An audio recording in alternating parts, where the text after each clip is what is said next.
गुरु भगवान के शुक्राने, गुरु भगवान को नमन है। अम्मा जी कहते थे हम और कोई सगाई नहीं मानते, सबसे ऊंची प्रेम सगाई। तो दुनिया में तो हम बहुत सगाई करते हैं, पर उस सगाई में प्रेम होता है? प्रेम होता है? सगाई हो जाती है, फिर लड़ाई झगड़े होते हैं, फिर रिश्ता टूट जाता है। तो भगवान कृष्ण जो है गोपियों से कह रहे हैं, पहले तो भगवान ने गोपियों को बांसुरी बजाकर खुद बुलाया। जब गोपियां आ गई तब उनसे कह रहे हैं लौट जाओ। भगवान ये दिखाना चाहते हैं कि गोपियों के अंदर कितना प्रेम है और कितनी सहन शक्ति है, कितनी सहनशीलता है। अगर हमसे कोई 5 बार कह दे लौट जाओ तो हम लोगों में से कौन बैठा रहेगा? हाँ, भगवान ने तो उन्हें खूब फटकार दिया, खूब तरह तरह से कह दिया, कह रहे हैं लौट जाओ लौट जाओ, पर गोपियाँ जो हैं रो रही हैं, पर वो गई नहीं। उन्होंने कहा हम जल जाएंगी पर हम वापस नहीं जा पाएंगे, क्योंकि अब हम वो गली छोड़ आए, अब हम वापस नहीं जा सकते। हमारा शरीर प्रेम अग्नि में, विरह अग्नि में जल जाएगा, पर हम वापस नहीं जा पाएंगे। तो पिछले उन्होंने प्रसंग में भी प्रेम बताया है कि प्रेम क्या है। अब आगे बता रहे हैं कि प्रेम कहते किसे हैं, प्रेम है क्या। अब गोपियों के संग श्री कृष्ण की रास की तैयारी हो रही है। अगले प्रसंग में रास है, अब रास की तैयारी हो रही है। रास है क्या?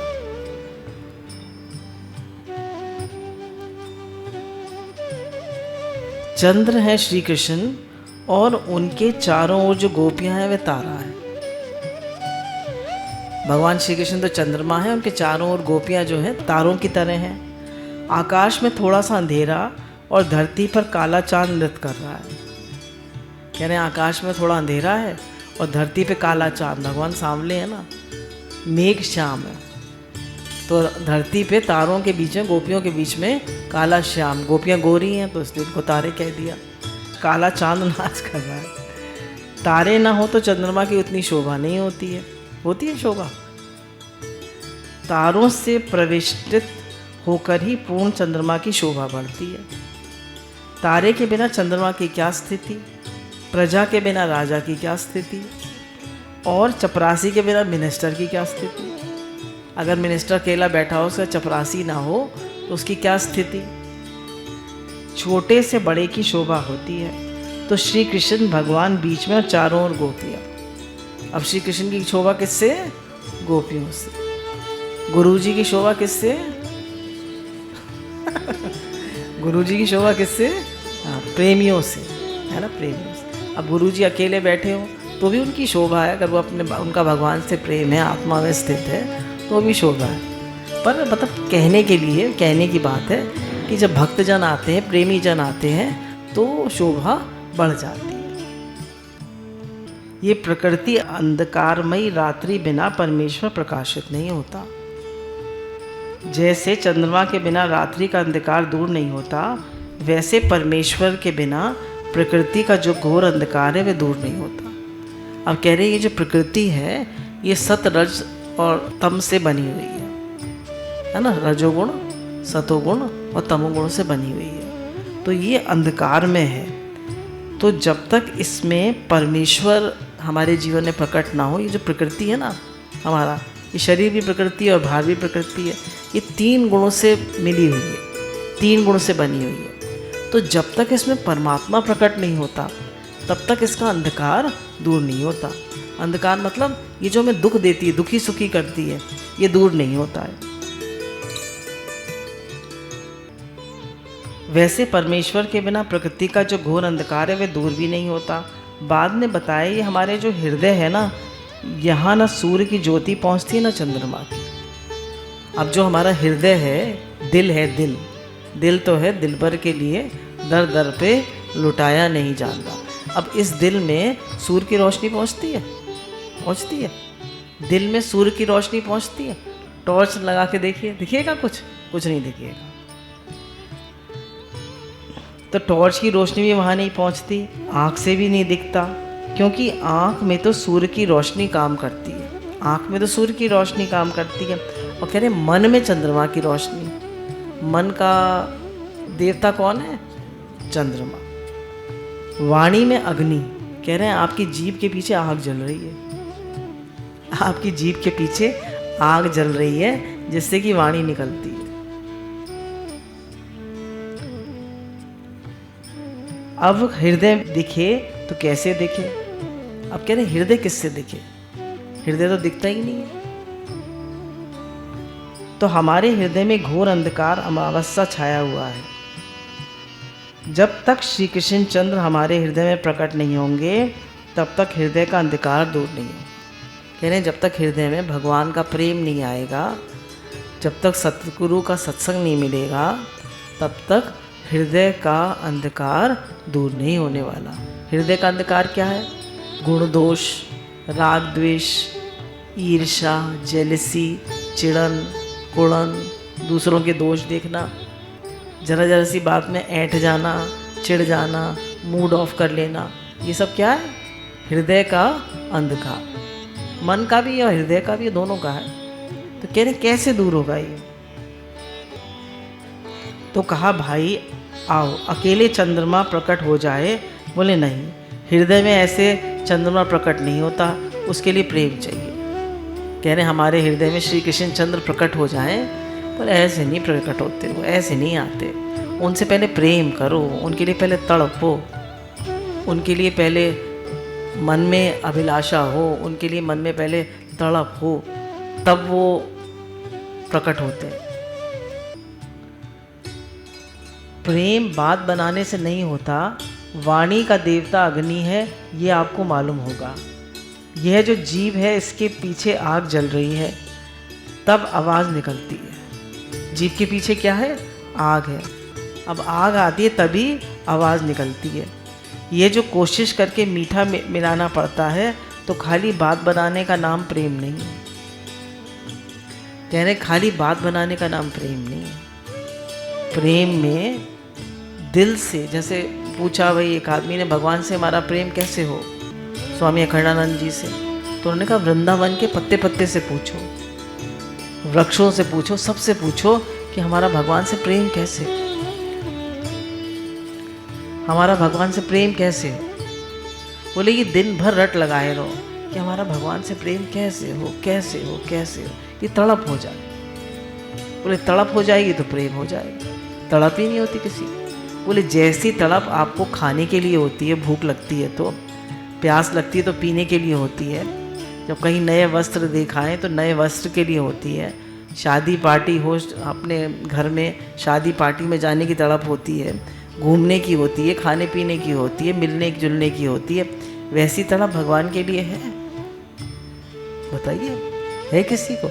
नहीं है, तभी तो नहीं मिलते, तभी तो हृदय में भगवान का प्रेम प्रकट नहीं होता। थोड़ी भी तड़प नहीं है, थोड़ी भी उनके लिए मन में ये नहीं है कि भगवान कैसे मिले, कैसे मिले, कैसे मिले। है किसी को तड़प?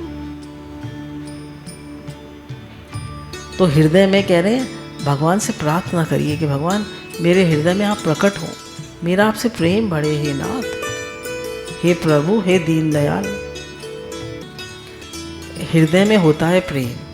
कह रहे प्रेम कहाँ होता है? हृदय में। प्रेम चंद्र का जब उदय होता है तो उसका अनुभव शरीर में शीतलता, एलाद के रूप में और कर्म के सेवा के रूप में प्रकट होता है। कह रहे कैसे पता चले कि हमारे हृदय में प्रेम आया? कैसे पता चले? बोले जब हृदय में प्रेम आता है तो शरीर में शीतलता होती है। शरीर में जो एक गुस्सा होता है ना, पैर में जलन, हाथ में जलन, सर में दर्द, बोले वो सब खत्म हो जाता है। शरीर में शीतलता होती है, ठंडक होती है। हृदय में आह्लाद होता है, हृदय में खुशी होती है। शरीर में शीतलता होती है और हृदय में खुशी होती है, और कर्म के रूप में सेवा होती है, और सेवा करता है वो। तो आह्लाद, शीतलता और सेवा, प्रेम इन रूपों में प्रकट होता है। प्रेम कैसे प्रकट होता है? शीतलता होती है, जीवन में ठंडक होती है। ठंडा का मतलब उसको गुस्सा नहीं आता बात बात पे, बात बात पे वो मूड ऑफ नहीं करता है। और दूसरा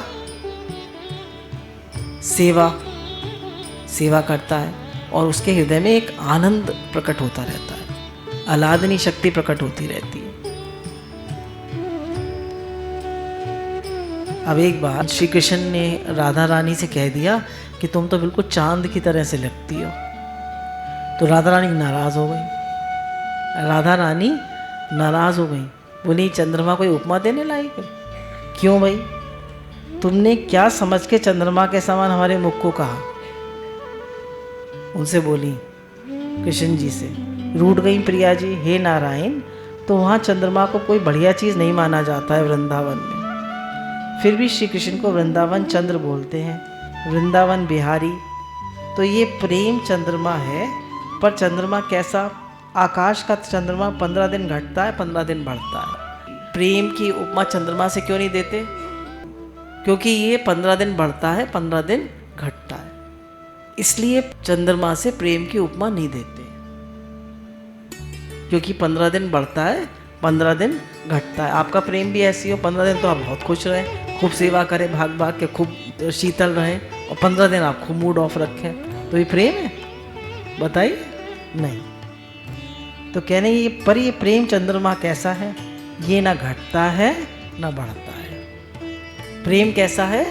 ना बढ़ता है ना घटता है। आकृष्टो रक्षीषणोम, ये अक्षय चंद्रमा है। दुनिया उलट पुलट हो जाए, सृष्टि हो, प्रलय हो, पर सच्चा प्रेम कभी उल्टा नहीं होता। बोले सृष्टि की प्रलय हो जाए, दुनिया उलट पुलट हो जाए, पर प्रेम कभी कम नहीं होता। समझ रहे हैं? गोपियों का प्रेम ऐसे ही था। हम लोग तो प्रेम का पाव ही नहीं जानते। गोपियों का ऐसा प्रेम था कि चाहे कुछ भी हो जाए, दुनिया उलट पलट हो जाए, पर उनका प्रेम कभी कम नहीं होता था। कह रहे प्रेम में आग है, बुझती ही नहीं है। प्रेम में एक अग्नि है जो कभी बुझती नहीं है। प्रेम में हमेशा प्रेम रहता है, भूख कभी मिटती नहीं। प्रेमी पुरुष निर्भय हो जाता है। प्रेम सारे भय को मिटा देता है। निर्भय होए भजो भगवाना, why fear when God is near. जब भगवान साथ हैं तो किस बात का डर है? अब आदमी बात बात में डरता है, मुझे कुछ ना हो जाए, मेरे घर वालों को कुछ ना हो जाए, मेरा पैसा कम ना हो जाए, मेरा मान सम्मान कम ना हो जाए, ऐसा ना हो, मुझे कोई पूछे ना, मुझे कोई प्यार ना करे, आगे चलकर बच्चे हमें ना पूछे तो, आगे चलकर कोई बीमारी हो गई तो, आगे चलकर ऐसा हो गया तो। कितने मन में कितने प्रश्न होते हैं, कितने भय होते हैं मनुष्य के मन में। तो कहने प्रेम निर्भय होता है। प्रेम में किसी भी प्रकार का भय नहीं होता। तो अगर हमारे मन में भय है तो इसका मतलब अभी हमारे प्रेम में कहीं ना कहीं कमी है। अच्छा, भगवान से प्रेम करते हैं तब निर्भय होते हैं, और संसार में प्रेम करते हैं तो डर शुरू हो जाता है।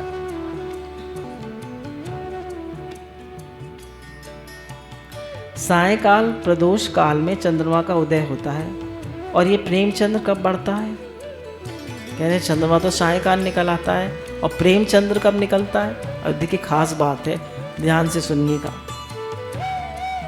कि जब अपने प्रियतम में कोई दोष दिखता है, क्योंकि प्रेमी सोचता है बस बस अब हमारी ज़रूरत है, अब हम इनको एक क्षण के लिए नहीं छोड़ेंगे। तो ये उल्टी बात है। कहने प्रेम कब बढ़ता है? जब अपने प्रियतम में दोष दिखता है। अब राधा रानी से लोग आके शिकायत करते हैं कि वो तो सब गोपियों छेड़छाड़ करते हैं, कृष्ण जी तो सब गोपियों छेड़छाड़ करते हैं, और तुमसे कहते हैं मैं तो खाली तुमसे प्रेम करता हूँ। तो राधा रानी क्या कहती हैं? वो तो छिपाने के लिए करते हैं। तो कह रहे हैं जब कोई दोष दिखे, मानिए प्रियतम में अपने कोई दोष दिखे, तो प्रेम और बढ़ जाना चाहिए कि हमारे प्रेम में कमी है तभी तो ये दोष आया। मानिए सिगरेट पीने लगे, मानिए शराब पीने लगे, मानिए कोई गलत काम करने लगे, तो प्रेम और बढ़ जाना चाहिए। और आदमी क्या करता है? और ऐंठ के बैठ जाता है और लड़ाई करके बैठ जाता है। तो कह रहे प्रेम कब बढ़ता है? जब दोष दिखता है। समझ में आई है नहीं? हाँ या ना? और हम प्रेम घटा लेते हैं नहीं? अगर दोष दिखता है तो प्रेम घटा लेते हैं या बढ़ा लेते हैं? और ये क्या कह रहे हैं, प्रेम कब बढ़ता है? जब दोष दिखता है। दोष देखकर जो प्रेम घटता है वह फायदा उठाने के लिए होता है। भला देखा कि बड़े दयालु हैं तो जाकर लल्लो चप्पो करने लगे, तारीफ करने लगे, और देखा कृपण है तो छोड़ दिया। बोले देखा कि ये तो बड़े बड़े दिल के हैं, जरा इनके सामने थोड़ी अपनी तकलीफ़ कहेंगे, परेशानी कहेंगे तो झट ये मदद कर देंगे, झट हमारी बात सुनकर द्रवित हो जाएंगे और झट वो कर देंगे। अरे करने लगे लल्लो चप्पो, और देखा जरा ये कंजूस है तो भाग गए, ये तो कुछ करेंगे वरेंगे नहीं, भाग जाओ। तो बोले ये प्रेम नहीं होता। प्रेम होता है कि हम हर तरह से सेवा करने के लिए तैयार हैं, और कोई कितनी भी हमें दोष दिख जाए फिर भी हमारा प्रेम कभी कम ना। डांट दिया, ऐसे कर दिया, उसको ज़्यादा प्रेम करते हैं, मुझे कम करते हैं, ये वो दुनिया भर की बातें। बोले प्रेम प्रेम कुछ नहीं है तुम्हारा। अब हम अपने हृदय को देख लें, हमारे अंदर प्रेम है? बताइए, हम लोगों के अंदर प्रेम है या नहीं? नहीं है ना। देखिए दोष देखे झट प्रेम कम हो जाता है। भला देखो बड़े दयालु हैं और जाके लल्लो चप्पो करने लगो। मगर प्रेम तो दोष देख देख कर बढ़ता है। प्रेम क्या करता है? दोष देख देख कर बढ़ता है। सच बात तो ये है, जिसके हृदय में दोष लेश होता है उसको ही दोष दिखता है। बोले जब हमारे हृदय में दोष होता है तभी तो हमें दोष दिखेगा। अब मेरे हृदय में कोई दोष है ही नहीं तो मुझे बाहर भी दोष नहीं दिखेगा, और मेरे हृदय में दोष है तो मुझे 1000 दोष दिखेंगे। अब आपको दोष दिखे तो कहाँ का दोष मिटाएंगे? इस सामने वाले का या अपने हृदय का? हमें लगता है कि ये ठीक नहीं चलते हैं, तो हमें अपने मन को ठीक करना है या उसको ठीक करना है, सामने वाले को? और हम किसको ठीक करने चलते हैं? हम सामने वाले को ठीक करते रह जाते हैं। जिंदगी बीत जाती है और सामने वाला कभी ठीक होता नहीं। भाई एक हटेगा दूसरा आ जाएगा, दूसरा हटेगा तीसरा आ जाएगा, तीसरा हटेगा चौथा आ जाएगा। किसी न किसी में तो दोष दिखते ही रहेंगे। मन है ना, मन तो दोष दिखाता ही है।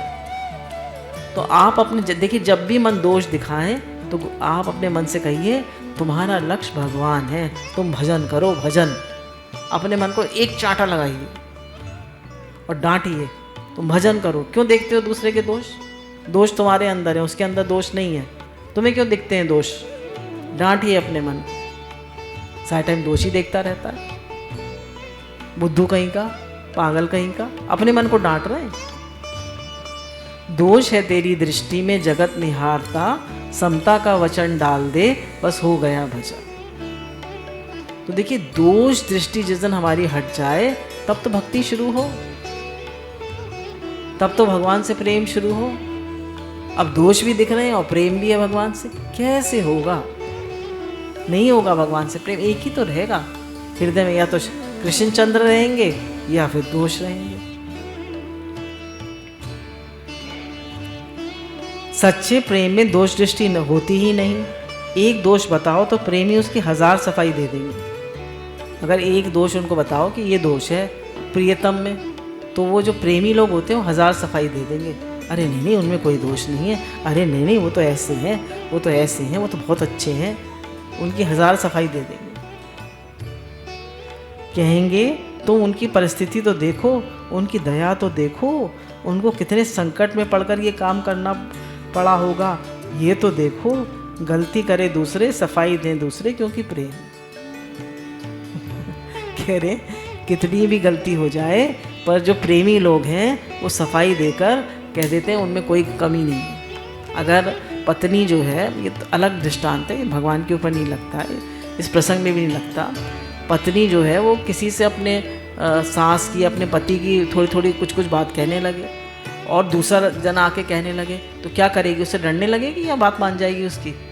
खुद चाहे कुछ भी कह ले, पर दूसरा जना जरा भी बुराई करे तो लड़ने लगेगी। अच्छा वो तो बहुत अच्छे हैं, वो तो ऐसे, वो तो ऐसे, झट लड़ने लगेगी। तो कह रहे हैं कोई भी अगर प्रियतम की बुराई करेगा तो आप उसको मत मानिए। आप कहिए कि नहीं वो तो बहुत अच्छे हैं, उनको किस परिस्थिति में ऐसा करना पड़ा आपको क्या पता। तो कह रहे हैं प्रेम में कभी दोष दृष्टि होती ही नहीं है। प्रेमी को दोष नहीं मालूम पड़ता, नवीन नवीन रोचकता उसमें आती जाती है। कह रहे प्रेमी कभी दोष नहीं देखता है। देखिए अगर हमारे हृदय में प्रेम आया है तो कभी दोष मत देखिए। और ये जो भाव चंद्रमा है, जो प्रेम है, ये दिन पर दिन बढ़ता जाता है। ऐसा नशा है इस प्रेम के चंद्रमा की कि इस गुण दोष में सृष्टि का दिखना बंद हो जाता है।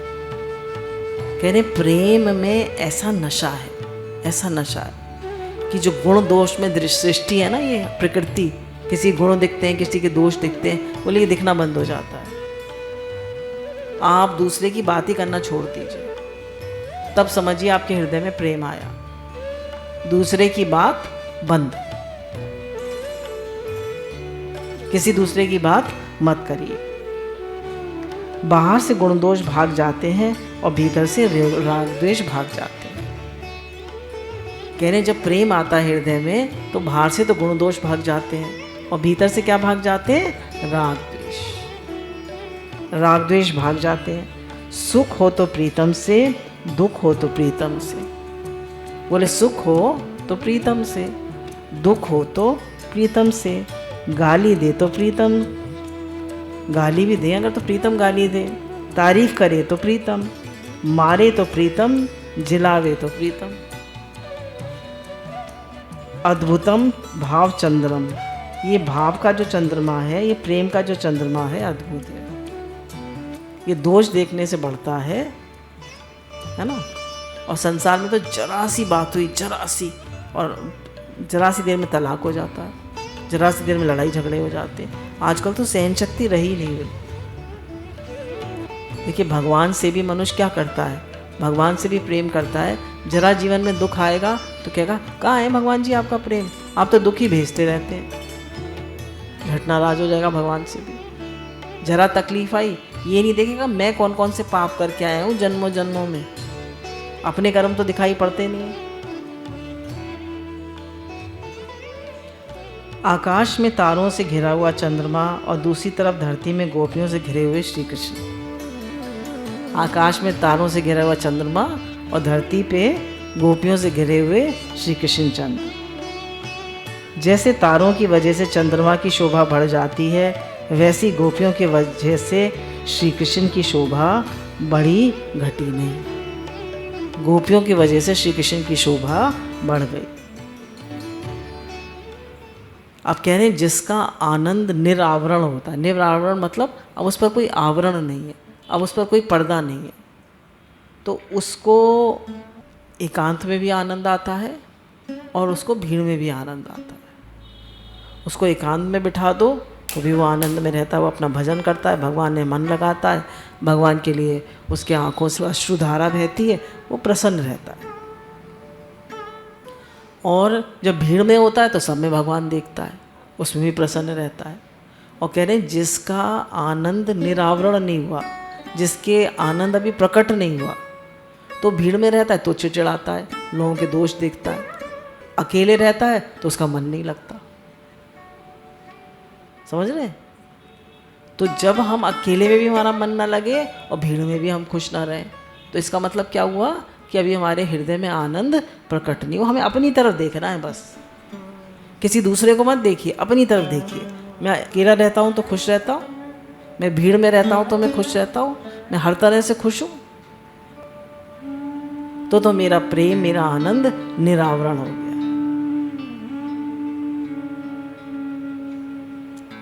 विक्षेप में दुख नहीं, एकांत में सुख नहीं।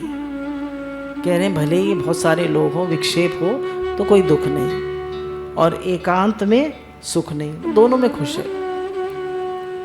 जिसको अपनी अंतरात्मा का सुख प्रकट हो गया, उसको एकांत में भी सुख है और उसको विक्षेप में भी सुख है।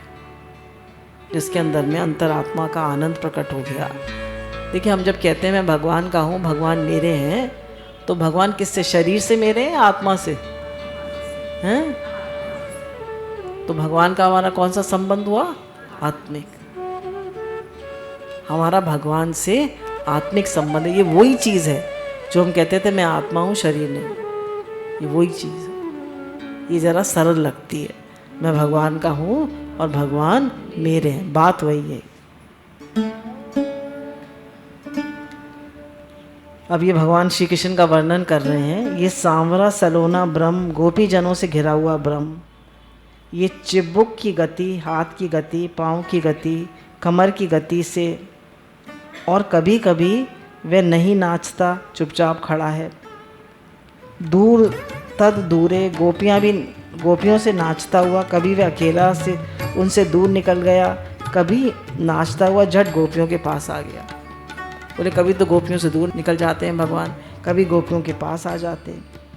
कभी इन सब गोपियों के बीच में वह ताता थई करता हुआ नाच रहे हैं। कभी वह अकेले पीछे हटता है, गोपियाँ नाचती उसके ओर बढ़ती हैं। कभी गोपियाँ गान करती हुई, नृत्य करती हुई पीछे हटती हैं और वह अकेले उनकी ओर बढ़ते हैं। गोपी के बिना गोपीजन वल्लभ की शोभा कहाँ है?